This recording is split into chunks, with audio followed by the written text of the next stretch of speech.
बिस्मिल्लाहिर्रहमानिर्रहीम। ईसाई बादशाह फर्डिनेंड को यकीन था कि सामान्य रस्द खत्म हो जाने पर अहले शहर खुद ब खुद हथियार डाल देंगे। लेकिन एक दिन तुलुए आफ्ताब से थोड़ी देर कबल फर्डिनेंड की फौज नींद से बेदार हो रही थी। शहर के तमाम दरवाजे खुल गए और मुसलमानों ने बाहर निकलकर हमला कर दिया। ये हमला फर्डिनेंड की तवक्को के खिलाफ था। आन की आन में मुसलमान तकरीबन 4000 नुसरानियों को मौत के घाट उतार चुके थे। इतनी देर में फर्डिनेंड के तीरंदाज खंदकों में जमकर बैठ गए और उसकी प्यादा और सवार फौज को मुनज़्ज़म होने का मौका मिल गया।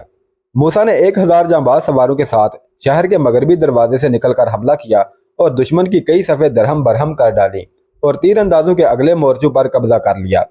जनूबी दरवाजे से अबू अब्दुल्ला नमूदार हुआ और दुश्मन की फौज के सिपाही यह कहने पर मजबूर हो गए कि गरनाता का कठपुतली बादशाह अभी तक नेज़ाबाजी और शाहसवारी में अपने असलाफ के रवायात नहीं भूला। दोपहर तक फर्डिनेंड की फौज हर महाज से पीछे हटती रही, लेकिन तीसरे पहर वो आखिरी खंदक के पीछे अपनी सवार और प्यादा अफवाज मुनज़्ज़म कर चुके थे और गरनाता के हमला आवरों के लिए आगे बढ़ना मुमकिन ना था। फरीकैन की सफ़ों के दरमियान तीर की परवाज हद फासल बन चुकी थी। अबू मूसा के पास प्यादा फौज की कमी ना थी, लेकिन उसने आम हमले का हुक्म ना दिया। उसके तीरंदाज शहर पनाह के इर्द गिर्द मोर्चे बना चुके थे। उसके सवार छोटी छोटी टोलियों में आगे बढ़कर हमले करते और दुश्मन को नुकसान पहुंचाने के बाद वापस आ जाते। फर्डिनेंड भारी नुकसान उठाने के बावजूद इस सूरत हाल से परेशान ना था। उसे यकीन हो चुका था कि फाका कशी ने मुसलमानों को शहर से बाहर आकर लड़ने पर मजबूर कर दिया है और 1-2 दिन में उनकी रही सही हिम्मत जवाब दे जाएगी। इसलिए उसने जवाबी हमले करने की बजाय अपने सिपाहियों को फ़कत मुदाफ़ियत की जंग लड़ने का हुक्म दिया। ज़ोहर की नमाज के बाद मूसा ने शहर के चारों तरफ अपनी फ़ौज की सफ़ेद दुरुस्त की और सालारों को हुक्म दिया कि वो आखिरी हमले के लिए तैयार रहें। वक़्त आने पर शहर पनाह के हर बुर्ज से नकीब उन्हें आवाज़ें देंगे और वो आवाज़ सुनते ही दुश्मन पर हमला कर दें। तजर्बाकार लोग इस हमले के नताइज के मुतल्लिक पुरुमीद ना थे, बल्कि वो इस हमले को खुदकुशी के मुतरादफ समझते थे। दुश्मन के तीरंदाजों के मोर्चों पर सीधा हमला बहुत खतरनाक था और इसके अलावा फर्डिनेंड के सवारों की तादाद मूसा के सवारों से कम 8 गुना ज़्यादा थी और प्यादा फौज जिस पर मूसा की ताकत का दारोमदार था इस हमले में ज़्यादा काम नहीं दे सकती थी। लेकिन अवाम को मूसा पर एतमाद था। वो उसके इशारे पर आग में कूदने के लिए भी तैयार थे। फौज को हदायत देने के बाद मूसा शहर के दरवाजे में दाखिल हुआ और घोड़े से उतरकर फसील पर चढ़ गया। बारी बारी हर दरवाजे के बुर्ज पर खड़े होकर उसने उफक की तरफ निगाह दौड़ाई। ढलते हुए साए उसकी मायूसी में इजाफा करने लगे। वो फसील पर भागता हुआ एक दरवाजे से उतरकर दूसरे दरवाजे पर पहुंचता और पहरेदारों से पूछता, अभी तक तुम्हें कुछ नजर नहीं आया? और जब पहरेदार नफी में जवाब देते तो इत्मीनान के लिए वह खुद उफक की तरफ देखता। दूसरी तरफ फर्डिनेंड कसला के बुशिप से कह रहा था, मुकद्दस बाप, आप दुआ करें कि दुश्मन हम पर हमला करने का इरादा मुलतवी ना करे। अगर आपकी दुआ कबूल हुई तो ये जंग आज ही ख़त्म हो जाएगी। और बुशिप मरियम की मूर्ति के सामने दोजानू होकर दुआ कर रहा था। मूसा तीसरी बार शहर के दरवाजे के बुर्ज की सीढ़ियों पर चढ़ रहा था कि ऊपर से पहरेदार ने आवाज़ दी, उफक पर गर्द दिखाई दे रही है, शायद कोई फौज आ रही है। मूसा भागता हुआ बुर्ज पर पहुंचा और उफक की तरफ देखकर चिल्लाया, वो आ गए, वो आ गए, हमारे अकाब आ गए, आज खुदा ने हमें फतह दी है। और जब गर्द के बादलों में सवार दिखाई देने लगे तो मूसा की आंखों से तशक्कुर के आंसू उबल पड़े। उसने बुर्ज से नीचे देखते हुए बुलंद आवाज में कहा, होशियार। और फसील पर खड़े होने वाले नकीबों ने आन की आन में उसकी आवाज़ सिपाहियों के कानों तक पहुंचा दी। सवारों ने नेज़े तान लिए और प्यादों ने तलवारें सौंत लीं। मूसा ने बज़न कहा और फसील के हर कोने से बज़न की आवाज़ गूंजने लगी। मूसा भागता हुआ बाहर निकला और अपने घोड़े पर सवार हो गया। दूसरी तरफ फर्डिनेंड ने कस्तला के बुशप से कहा, मुकद्दस बाप, आपकी दुआ कबूल हुई। मौत को दुश्मन के दरवाजे पर दस्तक देने की ज़रूरत नहीं। अब वो खुद मौत की आगोश की तरफ बढ़ रहा है। डूबते हुए सूरज की आखिरी निगाहें हिलालो सलीब के अलम बरदारों का एक और मार्का देख रही थी। अहले गरनाता तीरों की बारिश में आगे बढ़े। फर्डिनेंड ने सवारों को हमले का हुक्म दिया और घुमसान की जंग होने लगी। मूसा, अबू अब्दुल्ला और अबू मोहसन शहर की 3 अतराफ से सवारों के दस्तों की रहनुमाई कर रहे थे और प्यादा फौज तीरंदाजों के मोर्चों पर हमला कर चुकी थी। मूसा शुमाली दरवाजे की तरफ दुश्मन की सफ़ों को तोड़ता हुआ आगे निकल गया।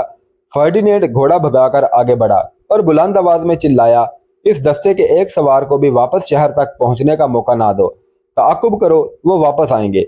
मूसा 500 सवारों के साथ दुश्मन की सफ़ों से गुजरने के बाद एक बाग के घने दरख्तों के पीछे गायब हो गया اور فرڈینینڈ کے تیر انداز اس کی واپسی کا انتظار کرنے لگے، لیکن موسیٰ شہر کی دوسری طرف اس کی فوج کے عقب میں جا نکلا اور اس کے ساتھ ہی شمال سے ایک نئی فوج نمودار ہوئی، وہ فوج جس کا موسیٰ اور ابو محسن کے سوا کسی کو علم نہ تھا۔ سرحدی عقاب کے مجاہد اہل گرناطہ کی مدد کے لیے پہنچ چکے تھے۔ بدر بن مغیرہ نے دشمن کے عقب میں 3000 سواروں کے ساتھ حملہ کیا اور آن کی آن میں دشمن کی صفیں روند ڈالی۔ فرڈینینڈ نے بدحواس ہو کر فوج کو دائیں طرف ہٹنے کا حکم دیا، لیکن اتنی دیر میں موسیٰ عقب سے حملہ کر چکا تھا۔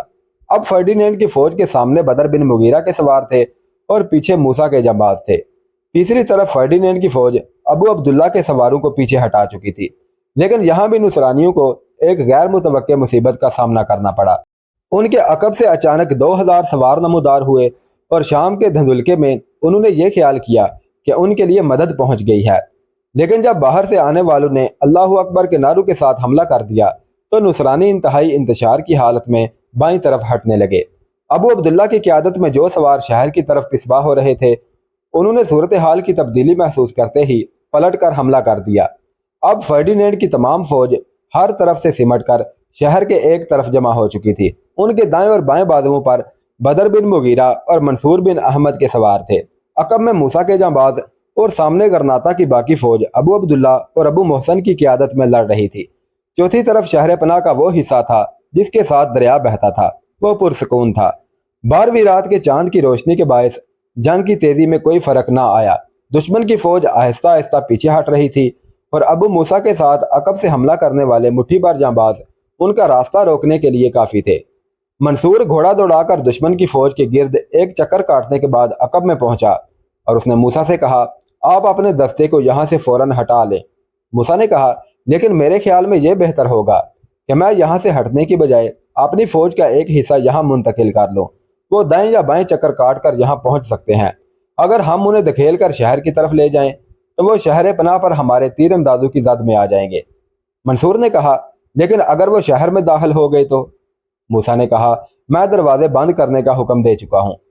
منصور نے کہا، آپ کی یہ تجویز بری نہ تھی، لیکن شہر کی پیادہ فوج کو اتنی جلدی عقب میں نہیں لایا جا سکتا۔ دشمن کے سواروں کی تعداد ہم سے بہت زیادہ ہے، اور اگر وہ دائیں یا بائیں طرف کترا کر نکلنا چاہیں تو ہم سخت نقصان اٹھائے بغیر انہیں نہیں روک سکیں گے۔ یہ بحث کا وقت نہیں۔ اگر آپ نے تاخیر سے کام لیا تو مجھے ڈر ہے کہ دشمن کو ہماری ایک نہایت اہم چال کا علم ہو جائے گا۔ موسیٰ نے کہا، بہت اچھا، اگر آپ کی تجویز کے ساتھ بدر بن مغیرہ کو اتفاق ہے تو مجھے یہاں سے فوج ہٹانے میں کوئی اعتراض نہیں۔ منصور نے کہا، ہم دونوں ایک ہی دماغ کے ساتھ سوچتے ہیں۔ آپ یہ محاذ چھوڑ کر دوسری طرف پہنچ جائیں، لیکن فوراً، ورنہ دشمن چوکنا ہو جائے گا۔ آپ تھوڑی دور پسپا ہوتے جائیں اور پھر دشمن کے لیے پیچھے ہٹنے کا میدان خالی کر دیں۔ یہ جنگ ایک فیصلہ کن مرحلے میں داخل ہو چکی تھی۔ نصرانی تین اطراف سے دب کر پیچھے ہٹ رہے تھے۔ یہ حالت دیکھ کر فرڈینینڈ اپنے ان محفوظ دستوں کو میدان میں لانے پر مجبور ہو گیا جو میدان جنگ سے باہر خیموں کی حفاظت کر رہے تھے۔ نصرانیوں کے اکھڑتے ہوئے پاؤں پھر ایک بار جم گئے۔ اچانک میدان جنگ سے کچھ دور ایک گھنے باغ کے درختوں کی آڑ سے سرحدی مجاہدین کا ایک تازہ دم دستہ نمودار ہوا۔ یہ سوار، جن کی تعداد 100 کے لگ بھگ تھی، اپنے ہاتھوں میں جلتی ہوئی مشعلیں لیے ہوئے تھے اور ان کا رخ میدان جنگ کی بجائے فرڈینینڈ کی فوج کے پڑاؤ کی طرف تھا۔ پڑاؤ سے حفاظتی دستوں کا بیشتر حصہ میدان جنگ میں آ چکا تھا۔ فرڈینینڈ کے باقی سپاہیوں نے خیموں اور رسد کے ذخیروں کو بچانے کی کوشش کی، لیکن برق رفتار سوار ایک طرف سے پڑاؤ میں داخل ہوئے اور خیموں کو آگ لگاتے ہوئے دوسری طرف نکل گئے۔ محافظ فوج ابھی سنبھلنے نہ پائی تھی کہ مشعل برداروں کا ایک اور دستہ عقب سے نمودار ہوا۔ ایک خیمے میں کستلا کا بشپ اور اس کے ساتھ کوئی 30 راہب مریم مقدس کے مجسمے کے سامنے جھک کر صلیب کی فتح کے لیے دعائیں مانگ رہے تھے۔ باہر سے پہرے داروں نے شور مچانا شروع کر دیا، مقدس باپ، خیمے کو آگ لگ چکی ہے۔ خیموں کے علاوہ سوکھی گھاس کے ایک بہت بڑے ذخیرے کو آگ لگ جانے کے باعث روشنی میدان جنگ تک پہنچ رہی تھی۔ نصرانی فوج کے سپاہی اپنے سالاروں اور سالار اپنے سپہ سالار کے حکم کا انتظار کیے بغیر خیموں کی طرف متوجہ ہوئے، اور اس کے ساتھ ہی بدر بن مغیرہ کے تمام سوار ان پر ٹوٹ پڑے۔ پسپا ہونے والی فوج کے لیے اپنے پڑاؤ میں چاروں طرف جلتے ہوئے خیموں کے درمیان کوئی جائے پناہ نہ تھی۔ آگ کی روشنی میں تعاقب کرنے والے انہیں گھیر گھیر کر موت کے گھاٹ اتار رہے تھے۔ بدحواس گھوڑے خیموں کی رسیوں میں الجھ کر گر رہے تھے۔ فرڈینینڈ نے پسپائی کا بغل بجانے کا حکم دیا اور اس کی رہی سہی فوج पड़ाव में जलते हुए खैमों को छोड़कर भाग खड़ी हुई। मूसा ने पैदा फौज को सामान रस्त के जहीरे बचाने और सवारों को अपने साथ ताकुब जारी रखने का हुक्म दिया। बदर बिन मुगीरा और मंसूर बिन अहमद ने दुश्मन को दाईं और बाईं तरफ से घेर रखा था और गरनाता के सवार उनके पीछे थे। फर्डिनेंड की फौज के लिए फकत सामने का रास्ता खुला था। कोई 3 कोस दुश्मन का ताकुब करने के बाद बदर बिन मुगीरा ने मूसा के करीब पहुंचकर बुलंद आवाज में कहा, यहाँ से थोड़े फासले पर एक नदी है, अपने दस्तों को रोकिए, दुश्मन हमारे आखिरी वार की जद में आ चुका है। तीर अंदाज सवारों को आगे कर दीजिए, दुश्मन बहुत जल्द वापस आएगा। मूसा ने फौज को रुकने का हुक्म दिया। वो समझ चुका था कि बदर बिन मुगीरा ने अहले गरनाता को मसलहतन अपनी तजावीज़ से आगाह नहीं किया। वो ये भी अंदाज़ा लगा चुका था कि नदी के पास पहुंचकर दुश्मन के लिए बदर बिन मुगीरा के तरकिश के आखिरी तीर किस कदर खतरनाक और तबाहकुन साबित होंगे। फर्डिनेंड ने यह समझकर कि दुश्मन उनका ताकुब छोड़ चुका है, नदी से कुछ फासले पर घोड़ा रोका और अपने मुंतशिर दस्तों को जमा किया, लेकिन दाएं और बाएं बाजू से दुश्मन के सवारों की आहट पाकर उसने फौज को आगे बढ़ने का हुक्म दिया। नदी के किनारे पर पहुंचकर शिकस्त हुर्दा फौज को एक नई परेशानी का सामना करना पड़ा। पुल टूटा हुआ था और आसपास उन सिपाहियों की लाशें बिखरी हुई थीं जिन्हें फर्डिनेंड ने उस पुल की हिफाजत पर मुतय्यन कर रखा था।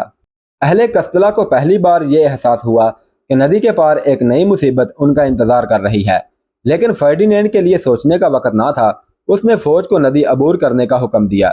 नदी का पाट ज्यादा ना था, पानी भी मुश्किल से सवारों की रकाबों तक पहुंचा था, लेकिन किनारे बुलंद थे।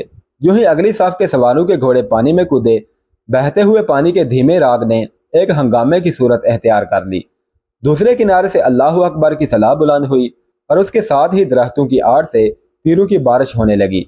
सवार जख्मी होकर पानी में गिर रहे थे और घोड़े बदहवास होकर इधर उधर भाग रहे थे। अहले कस्तला फिर एक बार क़यामत का सामना कर रहे थे। बाकी जो अभी तक नदी से बाहर थे, उन्होंने अपने घोड़ों की बागें मोड़ ली और पीछे हटने लगे, और नदी में जो बच गए वो भी वापस मुड़ने लगे। इतनी देर में दाएं और बाएं बाजू से ताक़ुब करने वाले सवार उनके सर पर पहुंच चुके थे। अब सिर्फ अकब हाली था, लेकिन जब वो पीछे मुड़े तो थोड़ी दूर जाने के बाद मूसा के तीर अंदाजों की जद में आ चुके थे। तीरों की जद से गुजरने के बाद उनके सामने नेजा बाजू की दीवार खड़ी थी। मंसूर बिन अहमद दायां बाजू छोड़कर गरनाता के सवारों के साथ मिल चुका था। अहले कस्तला दाईं तरफ मुड़े। अब उनकी कोशिश ये थी कि नदी के साथ साथ जनूब की तरफ बढ़ते जाएं और किसी महफूज मकाम से नदी अबूर कर ले। लेकिन नदी के दूसरे किनारे अब सवारों का एक दस्ता उनके साथ साथ बढ़ रहा था और वो भागते हुए तीर भी बरसाते जा रहे थे। इन हालात में फर्डिनेंड जिस आखिरी तबाही के तस्वुर से कांप रहा था वो उसके सामने थी। जनूब की तरफ जुनैल अबूर करने के सिवा उसके लिए कोई रास्ता ना था। यह नदी जिसके किनारे के साथ साथ उसकी फौज का ताकुब हो रहा था, उसी दरिया से निकलती थी। अकब और बाएं हाथ से ताकुब करने वाले उन्हें बुरी तरह नदी की तरफ धकेल रहे थे। नदी के दूसरे किनारे से तीरंदाजों का दस्ता जो ताज़ा दम घोड़ों पर सवार था, उन पर लगातार तीरों की बारिश कर रहा था। दरिया के करीब पहुंचते पहुंचते फर्डिनेंड की फौज के बेशुमार घोड़े अपने सवारों के बोझ से निजात हासिल कर चुके थे। मुजाहिदीन नेज़ों की बजाय तलवारों से उनका कत्लेआम कर रहे थे। उनके बाजू शल हो चुके थे, लेकिन फतह की खुशी में हर शख्स दूसरे से सबकत ले जाने की कोशिश कर रहा था। बदर बिन मुगीरा को अपने बाएं हाथ गरनाता का एक सिवार दिखाई दिया। चांद की रोशनी में उसकी ज़रा और खूद चमक रहे थे, लेकिन बदर बिन मुगीरा को जिस चीज़ ने उसकी तरफ मुतवज्जे किया वो उसका खूबसूरत घोड़ा था। ये सवार दुश्मन के चंद सिपाहियों को मौत के घाट उतार कर आगे चला गया। कस्तला के एक सवार ने उसके नेज़े से जख्मी होकर अपना घोड़ा मोड़कर उस पर हमला किया।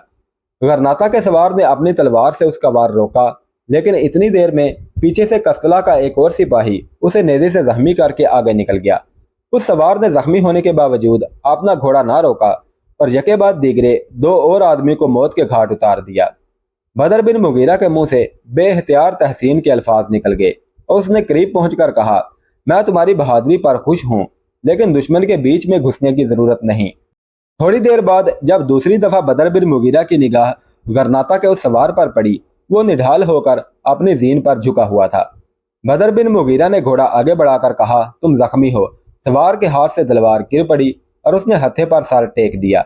बदर बिन मुगीरा ने उसकी कमर में हाथ डालकर उसे अपने घोड़े पर डाल दिया। आधी रात के वक्त फर्डिनेंड की रही सही फौज दरिया अबूर कर रही थी और मुजाहिदीन उन पर तीरों की बारिश कर रहे थे। यह फर्डिनेंड की जिंदगी की सबसे बड़ी शिकस्त थी। इस अजीम शान फतह के बाद मूसा घोड़े से उतरा और देर तक सर बसजूद रहा। उसके होंठों से बार बार यही दुआ निकल रही थी, ऐ गफूरुर रहीम, हम इस काबिल ना थे, ये तेरा इनाम है, ये तेरी रहमत है। और फिर उसने उठकर अपने साथियों की तरफ देखा। बदर बिन मुगीरा चंद कदम के फासले पर बशीर को आवाजें दे रहा था।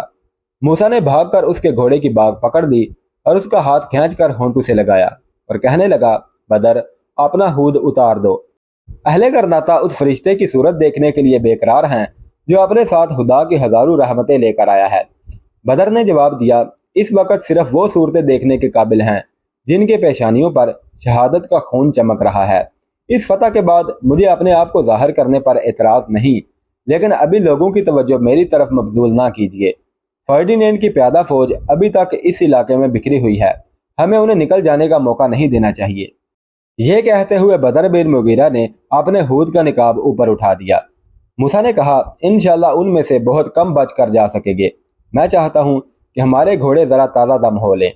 इतनी देर में अबू मोहसन, मंसूर बिन अहमद और फौज के दूसरे अफसरान उनके गिर्द जमा हो गए। बदर बिन मुगीरा ने कहा, मंसूर, आज तुम मेरी तलवार और मेरे घोड़े के हकदार हो। मुझे यकीन था कि तुम इस ज़मीन के नशीबो फराज से इस कदर वाकिफ हो। मुझे तुम पर फख्र है। बहादुर सालार के लिए अपने महबूब कायद के ये अल्फाज एक बहुत बड़ा इनाम थे। बदर बिन मुगीरा ने इधर उधर देखते हुए कहा, बशीर अभी तक नहीं आया, खुदा करे वो बच गया हो। बशीर कहाँ है? मूसा ने चौंक कर कहा। बदर ने कहा, मैं नदी के पार आपकी फौज के एक जख्मी को छोड़ आया था। मैंने बशीर को उसकी मरहम पट्टी के लिए भेजा है। उसका सफ़ेद घोड़ा नहायत खूबसूरत था और लिबास से भी वो आपकी फौज का कोई बड़ा फर्द मालूम होता था। वो बहादुर जरूर है, लेकिन बहुत ज्यादा जोशीला है। एक सवार ने आगे बढ़कर मूसा से कहा, सुल्तान का कोई पता नहीं चलता। बाद आदमियों ने उनका हाली घोड़ा देखा है। बदर बिन मुगीरा के चेहरे पर कदरे इस्तराब के आसार नमूदार हुए। उसने कहा, मेरा ख्याल था कि गरनाता के सिपाही अब लाशों के बोझ से निजात हासिल कर चुके होंगे। अगर सुल्तान से मुराद अबू अब्दुल्ला है तो मुझे डर है कि वो फिर एक बार गरनाता पहुंचकर सिपाहियों के लिए शहर के दरवाजे बंद करने का हुक्म ना दे चुका हो। मंसूर ने कहा, मैंने उसे देखा है, लेकिन आप ये सुनकर हैरान होंगे कि मुझे अपनी मर्जी के खिलाफ उसे 2-3 बार दाद देनी पड़ी। जब अबू मोहसन ने बताया कि ये अबू अब्दुल्ला है तो मुझे यकीन नहीं आता था। मूसा ने कहा, मैं शहर की बजाय उसे मैदान में बेदर्द समझकर अपने साथ ले आया था। बदर कुछ कहना चाहता था कि बशीर घोड़ा भगाता हुआ उसके करीब पहुंचा और बोला, जख्मी आपसे मिलने के लिए बेकरार है। बदर ने सवाल किया, कैसी हालत है उसकी? बशीर ने कहा, पसली में जख्म है, लेकिन इंशाल्लाह बच जाएगा। जख्मी जैतून के एक दरख्त के साथ टेक लगाए बैठा था। चंद सिपाही उसके गिर्द खड़े थे। बदर बिन मुगीरा और उसके साथियों को देखकर सिपाही एक तरफ हट गए। बदर घोड़े से उतरकर जख्मी के करीब पहुंचा। पहली निगाह में बदर बिन मुगीरा उसे पहचान ना सका, लेकिन जब उसने जमीन पर एक जानू टेक कर गौर से उसकी तरफ देखा तो अपने रगो रेशे में एक कपकपी सी महसूस करने के बाद खड़ा हो गया। जख्मी ने गर्दन ऊपर उठाई और नहीफ आवाज में कहा, आज आपने एक ऐसे आदमी की जान बचाई है जिसे जिंदा रहने का कोई हक ना था। मैं आपका मुजरिम हूँ, मैं आपका कातिल हूँ, मैं अपने गुनाहों पर नादिम हूँ और आपको ये हक हासिल है कि आप मेरे लिए बदतरीन सजा तजवीज़ करें। बदर बिन मुगीरा खामोश खड़ा उसकी तरफ देख रहा था। उसके सामने अबू अब्दुल्ला था। वो अबू अब्दुल्ला जिसकी मिल्लत फरोशी की दास्तान उंदलस के हर मुजाहिद के दिल पर नक्श थी, जिसे भूल जाना या माफ कर देना बदर बिन मुगीरा जैसे इंसान के बस की बात ना थी। वो अपने दिल में कह रहा था, काश इस खुशी के मौका पर मैं तुम्हारी सूरत ना देखता। मूसा, बशीर बिन हसन, अबू मोहसन और मंसूर बदर बिन मुगीरा के पीछे खड़े खामोशी से एक दूसरे की तरफ देख रहे थे। बदर बिन मुगीरा के चेहरे से उसके तासुरात का अंदाजा लगाना मुश्किल ना था। अबू अब्दुल्ला अचानक उठा और लड़खड़ाता हुआ एक कदम आगे बढ़कर बदर बिन मुगीरा की तरफ देखने लगा। उसके होंठों से दर्द में डूबी हुई आवाज निकली, तुम मुझे कत्ल क्यों नहीं कर देते? मेरे गुनाहों का बोझ अब मेरे लिए नाकाबिले बर्दाश्त हो चुका है। अबू अब्दुल्ला की आंखों से आंसू बह निकले। बदर बिन मुगीरा एक चट्टान की मानद खड़ा था। अबू अब्दुल्ला ने फिर कहा, मैं जिंदगी के अजाब से निजात हासिल कर चुका था। दुश्मन के घोड़े मेरी लाश रोंदने को थे, लेकिन तुमने मुझ पर जुल्म किया। खुदा के लिए मुझे कत्ल कर दो। इस जमीन के लिए मेरा बोझ नाकाबिले बर्दाश्त हो चुका है। वो रो रहा था। बदर बिन मुगीरा के दिल में अबू अब्दुल्ला जैसे गद्दार के लिए रहम की कोई गुंजाइश ना थी, लेकिन मुजाहिद इंतहाई गुस्से की हालत में भी गिरे हुए दुश्मन पर वार करने का आदी ना था। उसने कहा, अबू अब्दुल्ला, तुम्हारे आंसू मुझे मुतासर नहीं कर सकते, लेकिन तुम्हारी कुबा पर खून के निशान हैं। मैदान जंग में तुम्हारा खून शहीदों के साथ मिल चुका है। मैं तुम पर हाथ नहीं उठा सकता। जहां तक मेरी जात का ताल्लुक है, मैं तुम्हें माफ करता हूं, लेकिन कौम के मुजरिम को सिर्फ कौम ही माफ कर सकती है। मैं ये भी जानता हूं कि अहले गरनाता हमाकत की हद तक फयाज हैं। वो तुम्हारे दामन पर खून के निशान देकर तुम्हारा माजी भूल जाएंगे। वो तुम्हें देखते ही सुल्तान अबू अब्दुल्ला जिंदाबाद के नारे लगाएंगे।